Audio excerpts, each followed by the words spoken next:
Bai. Hartuak pantaiatzen. Aurreko berdina esan Bai, hori da, apaulaztak esan zigun gauza. Bai, berdina esan zigun.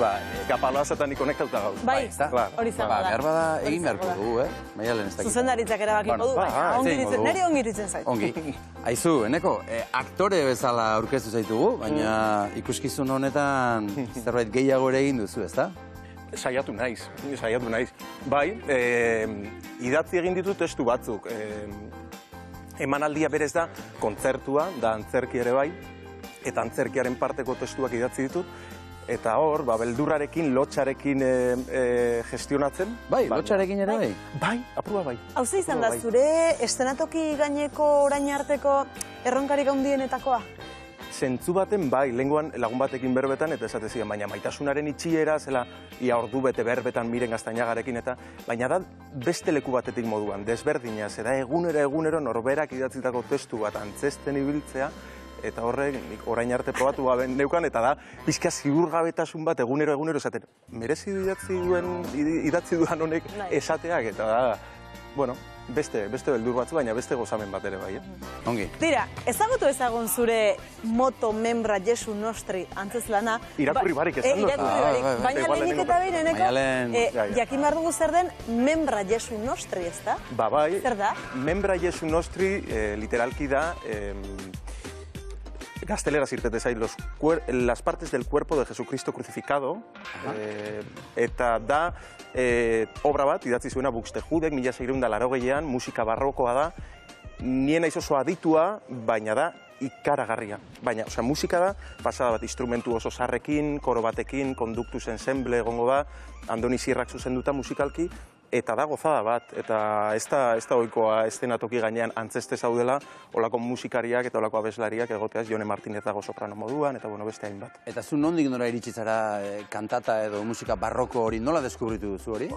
Derrigortuta, muturren aurrean jarri ziatelako, pixkate, bai, izan zen Lucia Astigarraga zuzendariak, laguna eta baita aktorea ere bai, genbiltzan erresuma antzesten, Kalisto Bitu zuzendutako beste obra bat, eta esan zidan, zergatik ez dugu zeo zer egiten, eta hasiera batean zan liburu baten adaptazio bat, baina zuzendariak Kalisto Bitu Karriagakoak ezagutzen hau, esan zidan, adaptazioa ez, nahi duzuk zeo zer idaztea, badakit ibiltze zarela, eta orduan idatzi. Eta zeukaten ere kontzertu hau hitza emanda, etorriko zela, eta orduan proposatu ziguten nasketa hau egitea. Orduan pixkat egin dudana izan da, elkarrizketan jarri, Buxtejuderen obrak dituen letrak, ze baditu latinez, nire honek idatzi dudan testu honekin. Horro jartzunak eta kontrasteak bilatuz edo.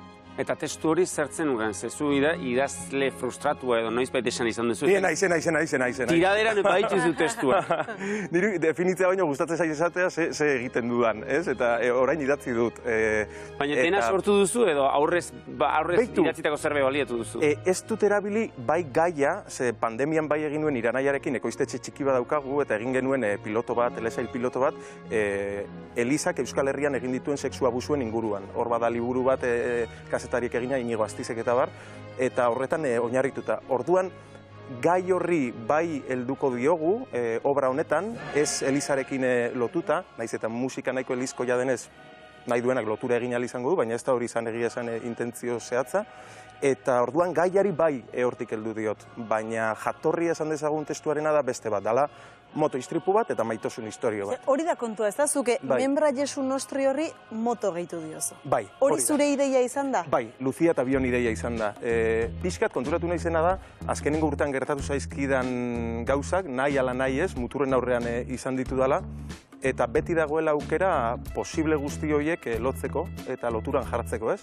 Orduan, bai, abia puntua Luziak eskatu zidan moto istripu bat izatea, errepidean botata zegoen moto bat eta gorpu bat, eta hortik abiatuta eta musikaren letra ere entzun da, pixkat egin duguna izan da, bi mutilen arteko maitasun historio bat kontatu, non bietako bat ustezko moto istripu batean hiltzen den. Eta nola lotzen dira, nola uztartzen dira moto istripua eta Jesukristo gurutz hiltzatuaren... Bai, ja. Hori da galdera, ez? Hori da galdera eta oraindik ere ez dakit. Ez, baina hor polita izan dena izan da, pixkat, euki beharrean lotura eta hori garatuz joan, bidea izan da pixkat kontrakoa. Nik bat nituen ale solteak eta orain nola hauek, nola honi zentzu bat eman, ez?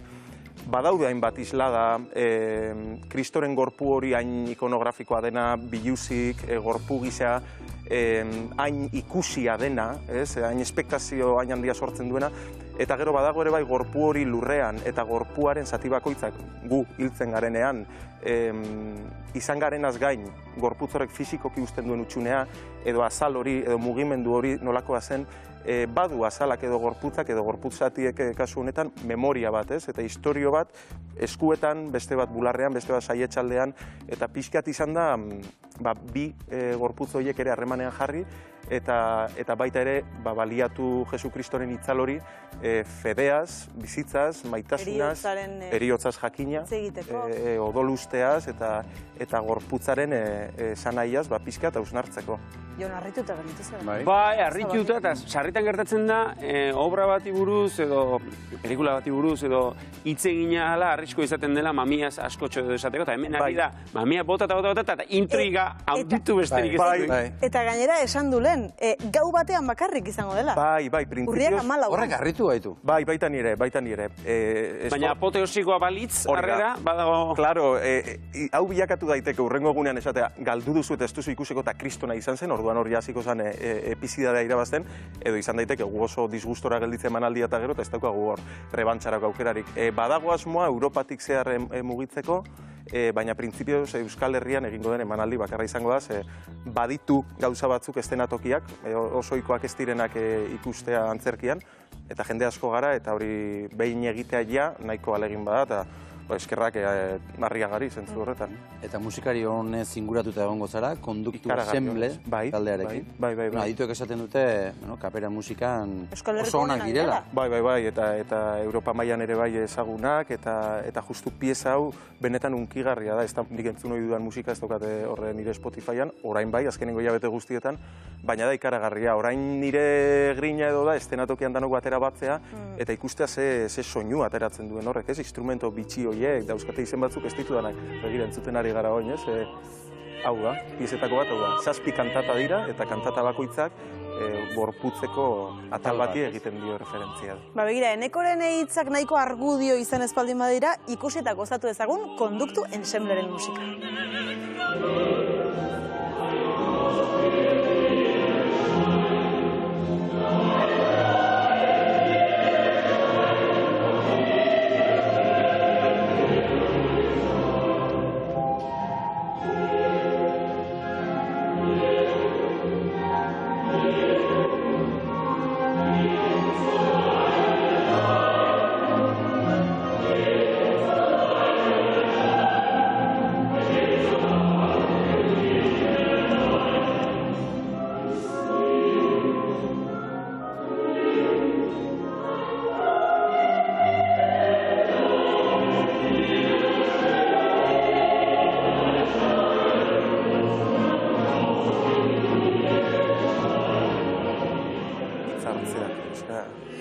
Azet taldea, konduktuz ensemble, pentsa, beraz, visualizazioa izango da, Arriagan ikusiko zaituzte, hori denak eta zu. Bai, uste dut hau baino talde txikiagoa izango dela Arriagakoa, baina badira uste dute 7-8 musikari, 15 koroan, eta koro horretan badaude gero bakarlari gisa arituko direnak. Baina bai, irudia gutxi gora bera hori izango da. Eta oraintxe esan diguzu ikusten ari ginenan bukaeran, beldurra emango ditor hitzartzeak. Bai, pixkat bai, ez? Ardura da, Bai, seinale ona ere bada, ze da jakitu nahi zela edo behintzat nire gusturako dela ikaragarrizko sortea eta lujua olako musika bat, metro bat ere eukitzea ez, baina hor iaia instrumentu baten moduan orain partiturak ikasten ari naiz, badaude testu hartze batzuk, oinera joan behar naizena, ez da, beste instrumentu bat banitz bezala, eta hor sartzea molestatu gabe, pixka da, bai, erreparu ematen du. Aizueneko, eta aktore lanak eta sortzaile lanak beti du biluztu beharretik jendaurrean azaltzean, egiazko baldin bada, baina honek estrako urduritasun bat, estrako erantzukizun bat sortza dizuzuk sortu duzulako testu ere, edo nola bizi duzu hori? Bai, alde batetik pixkat impostorearen sindrome hori, ez? Idatzi izan dut, antzerkietan beti moldaketak egin behar dira, eta eriotza bikoitz egin genuenan adibidez Mirenekin, eta Jonander Alonsorekin, eta horrera egin genuen sorkuntza propioa, baina Arriaga moduko eszenatoki baten pixka da, zeba, orain idatzi eta gero beldurra esaterena, orain idatzi ere egiten du, Baina inoiz ez dudan ez ulertu ere aktore lana, antzeste huts bezala, ba, bueno, pixkan nire buruari baimena eman diot, baina gero ikusleek esango dute ez, baina bai apur bat niretzat esaldi nagusia izan da, emozionatze bazaitu idazterakoan egin, eta gero ikusiko dut, oso deskonektatuta nagoen jendearekiko, edo badagoen horre empatiarako lekurik, ez?